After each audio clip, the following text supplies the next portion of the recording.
അള്ളാഹുവിന്റെ മാലാഖമാർ ആകാശലോകത്ത് നിന്ന് സഫ് സഫായി ഇറങ്ങി വന്ന് അള്ളാഹുവിനോട് ചോദിക്കുകയാണ്, തനസ്സലുൽ മലായിക വറൂഹു ഫീഹാ ബിഇദ്നി റബ്ബിഹിം.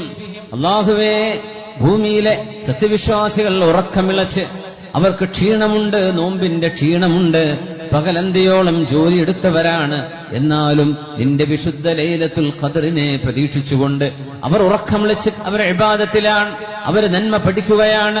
പടച്ച റബ്ബേ, ആ സത്യവിശ്വാസികളുടെ അരികത്തേക്ക് ഞങ്ങളൊന്ന് പൊയ്ക്കോട്ടെ എന്ന് മലക്കുകൾ ചോദിക്കുമ്പോൾ അള്ളാഹു സമ്മതം കൊടുക്കുന്നു എന്നാണ് ഈ ആയത്തിന്റെ അർത്ഥം. ബിഇദ്നി റബ്ബിഹിം, അള്ളാഹു നൽകുന്ന സമ്മതത്തോടുകൂടെ മാലാഖമാർ ആകാശലോകത്ത് നിന്ന് ഇറങ്ങി വരുന്ന രാവാണിത്. സമ്മതം അള്ളാഹു കൊടുക്കുകയാണ്. അതിനർത്ഥം മലക്കുകൾ അള്ളാഹുവിനോട് ചോദിച്ചതാണ്, ഞങ്ങൾ പോകട്ടെയോ എന്ന് മലക്കുകൾ ചോദിക്കുമ്പോഴേ അള്ളാഹു കൊടുക്കുന്ന മറുപടിയാണ്, മലക്കുകളെ പൊയ്ക്കോളൂ. അതാണ് തനസ്സലുൽ മലായികത്തു വറൂഹു ഫീഹാ.